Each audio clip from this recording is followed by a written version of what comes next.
வாங்க, ரொம்ப நாள் எல்லாரும் கேட்டுக்கிட்டே இருந்த கருவேப்பிலை துவையல் எப்படி வைக்கிறது அப்படின்னு பார்க்கலாம். தேவையான அளவு கருவேப்பிலை நம்ம கழுவி ஏற்கனவே வாட வச்சாச்சு.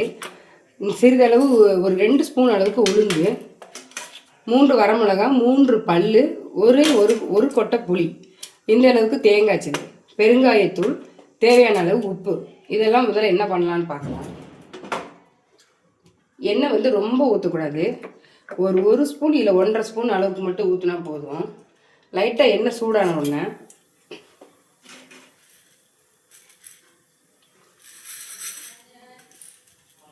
எண்ணெய் லைட்டாக சூடான உடனே உளுந்து அப்படி போடுறேன்.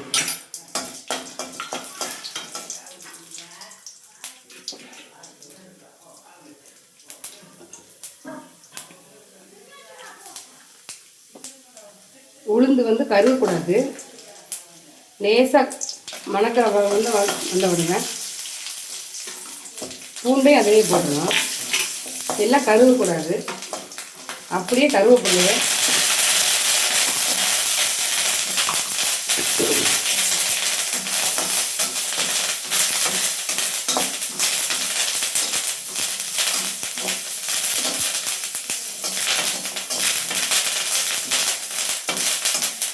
கருவேப்பிலை நீங்கள் ரொம்ப கருப்பு கலரில் ஆக விட்டுறக்கூடாது. ஆயிட்டீங்க அப்படின்னா அதில் உள்ள சத்துக்கள் எல்லாமே போயிடும்.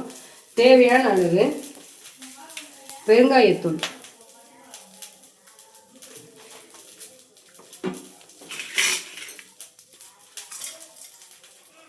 அப்படியே அடுப்பை ஆஃப் பண்ணிடணும்.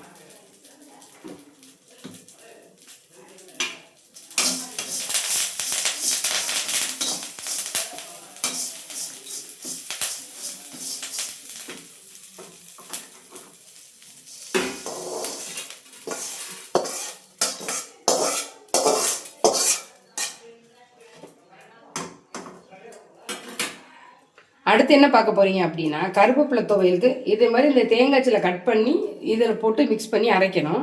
அது இருக்கட்டும். அடுத்து பருப்பு துவையல் எப்படி வைக்கிறது அப்படின்னு பார்க்கலாம். பருப்பு துவையலுக்கு நீங்கள் பாத்திரத்தில் எண்ணெயை விடக்கூடாது. இது ரெண்டுமே ரொம்ப சுவையாகவும் இருக்கும், எளிதாக முடிஞ்சிற விஷயம். பருப்பு துவையலுக்கு கடலைப்பருப்பு ஒரு 25 கிராம் இருக்கும், போட்டுறணும்.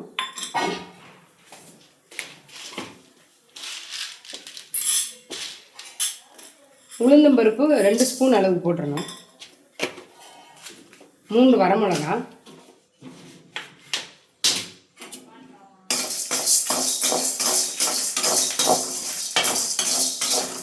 ரொம்பையும் ஏற்றி வச்சு நீங்கள் வறுத்தீங்க அப்படின்னா கருகிறதுக்கு வாய்ப்பு இருக்குது.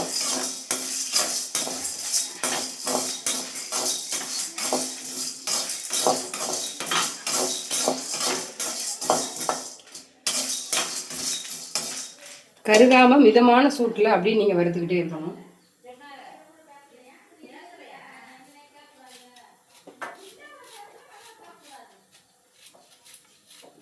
அதுக்குள்ளே இந்த தேங்காய் சில்லை நம்ம இதோடு சேர்த்து கட் பண்ணி போட்டு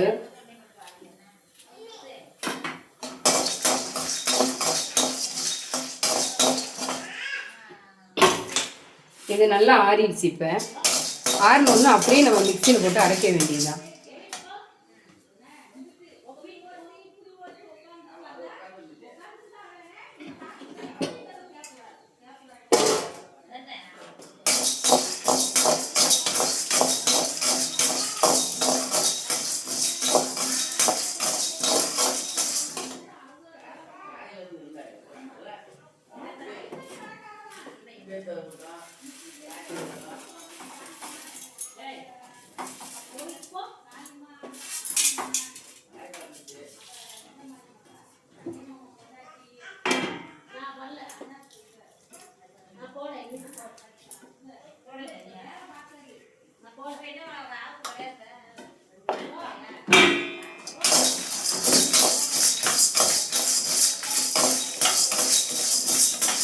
பருப்பு அந்த மணக்கிற மாதிரி ஃப்ளேவர் வரணும். அந்த அளவுக்கு சிம்மில் இருந்தால் தான் உள்ள வரைக்கும் உங்களுக்கு நல்லா பொரிஞ்சிருக்கும். துவையல் நல்லா சாப்பிட்றப்ப மனமாக இருக்கும்.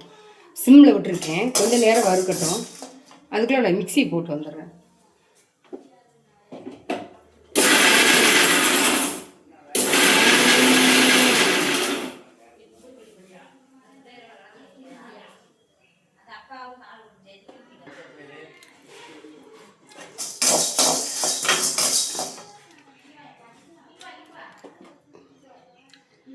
இதை அரைச்சாச்சு. கொஞ்ச நேரத்தில் இது பருப்பு போட்டிருக்கிறதுனால கொஞ்ச நேரத்தில் கட்டி ஆயிடும், துவையல் மாதிரி ஆகிடும். பருப்பு இப்போ தான் லேசமான வர ஆரம்பிச்சிருக்கு.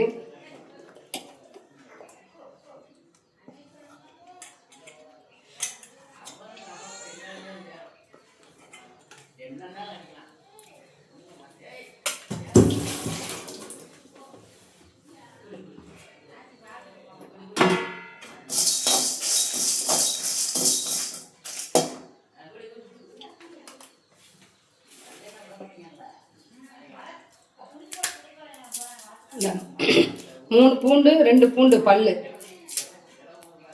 ஏதாவது ஒரு பல்லு எப்பவும் போட்டு லைட்டாக வறுத்துடணும். இதுக்கும் லேசாக நம்ம பெருங்காயம் பார்த்துக்கோங்க. அடுப்பு சிம்மில் தான் இருக்குது. இந்த பருப்போட வாடை தான் அந்த துவையலோட ருசியை நமக்கு கொடுக்கும். நீங்கள் கொஞ்சமாச்சும் அந்த பருப்புக்கு கொஞ்சம் கருக விட்டுட்டீங்க அப்படின்னா அந்த துவையலோட ருசியே போயிடும். இந்த அளவுக்கு ஒரு கொட்டை புளி இந்த அளவுக்கு போட்டுடணும்.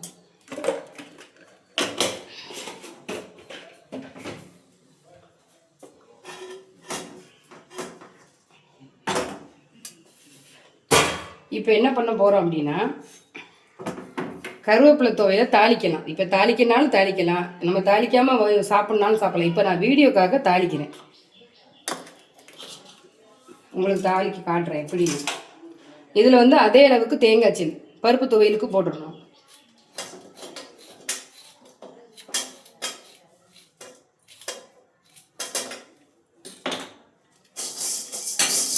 சட்டி சில நேரம் சூடான சட்டியில் வச்சுருந்தீங்க அப்படின்னா பருப்பு அப்படியே வச்சுருந்தீங்கனாலும் கருகிறதுக்கு வாய்ப்பு இருக்குது. நான் சிம்மில் தான் வச்சுருந்ததுனால சட்டியில் சூடு இல்லை, அதனால் அடுப்பு எரியலை, நான் வெறும் சட்டி தான் வச்சுருக்கிறேன். இப்போது இதில் கொஞ்சமாக எண்ணெய்,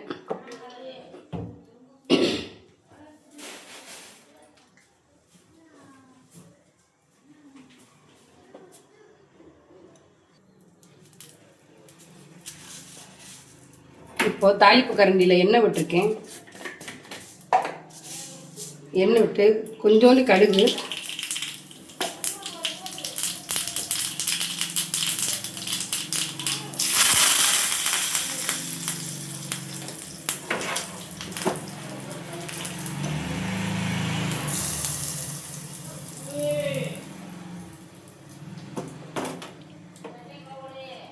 இந்த கருவேப்பிலை துவையல் ரெடி. இப்போ அதை மிக்சியில் அரைச்சிட்டு வந்துடுறேன். இந்தாங்க பருப்பு துவையல் அரைச்சிட்டு வந்தாச்சு. தாளிக்காமல் சாப்பிட்னாலும் சாப்பிட்லாம், தாளிக்கனாலும் தாளிச்சிடலாம். அதே மாதிரி கொஞ்சோண்டு கடுகு, கொஞ்சம் கருவேப்பிலை,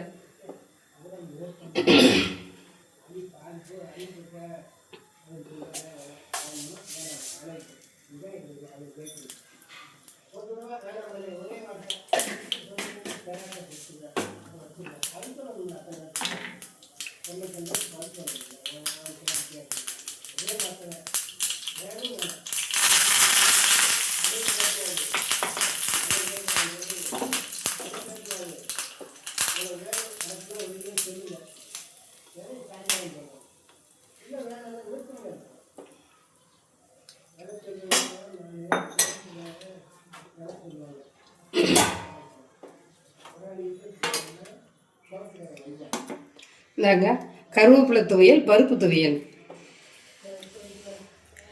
ரெண்டுமே பண்ணியாச்சு.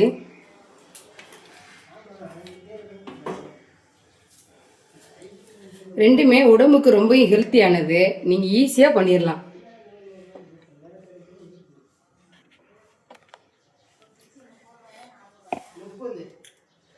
பிடிச்சிருந்தா லைக் பண்ணுங்கள். நன்றி.